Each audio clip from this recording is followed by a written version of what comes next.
咳嗽肯定身体不舒服啊，女生就开始抱起打那个男生的头，一直打，打了大概得5、6分钟吧。那个男的还手了吗？没还手，一直没还手。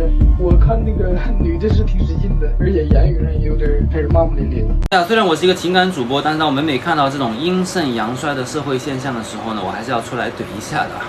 一个男子呢在火车上面咳嗽，因为咳嗽呢被旁边一个女子暴打啊，然后呢这个女子呢就是打了他5、6分钟啊，打他的头哦，该男子一直都没有还手哦。怎么样，屏幕前的朋友们，你们看完这样的一件事情之后，你们感受如何？如果你是该男子的话，请问你会还手吗？首先我思考的第一件问题就是，如果今天性别一换，是一个女子在火车上面咳嗽，然后被旁边一个男子暴打头部5、6分钟，请问你们觉得结果会如何？这个男的咔嚓就被抓起来了，对吧？全网的小仙女、老仙女，包括某莲都出来指责了，是吧？男人怎么能够打女人啊？违背妇女意愿等等。然后呢，这个女的人家还咳嗽，你一个大男人还打女人，对吧？如果今天性别一换，是一个大男人被一个女人打，评论区却是各种嘲讽。由此可见，我们的社会风气啊，真的好搞笑，有没有？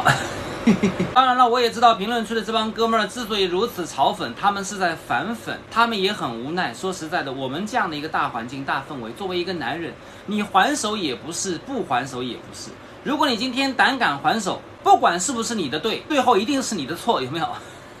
因为我们从小所接受的教育就是好男不跟女斗，大男人不能打女人，是我们从小男人就是被这样驯养长大的，所以这样的思想在很多男人脑子里面是根深蒂固的，所以因此可能像前面视频当中该男子没有还手。其次，如果你还手了，那搞不好就是互殴，再加上对方人家是一个弱女子，即便是互殴也都是你的错。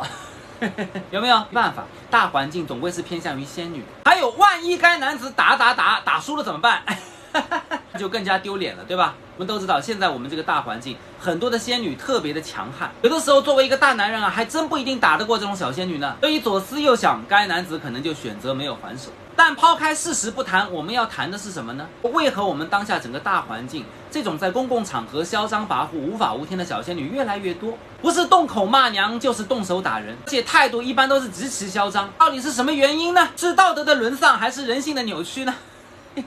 原因很简单，我一直强调，是我们的教育把这帮仙女给毁了。从小到大，父母的教育、学校的教育，再加上大环境对于仙女的包庇，对吧？包括我们某些法律，所以就是因为这样的土壤，把他们给惯得无法无天了。再加上我们有很多男人从小被教育成好男人，从小就怂就孬，没有男性雄性荷尔蒙的魅力，所以这进一步导致什么？阴盛阳衰，仙女越来越什么？得寸进尺，嚣张跋扈，自以为是。所以我觉得，虽然像这样的事件，它是一种什么小概率的个例，但其实它是充分能够反映我们当下大环境两性之间的一种关系的。我一直觉得，一个社会，男人不像男人，女人不像女人，那这个社会是没有希望的。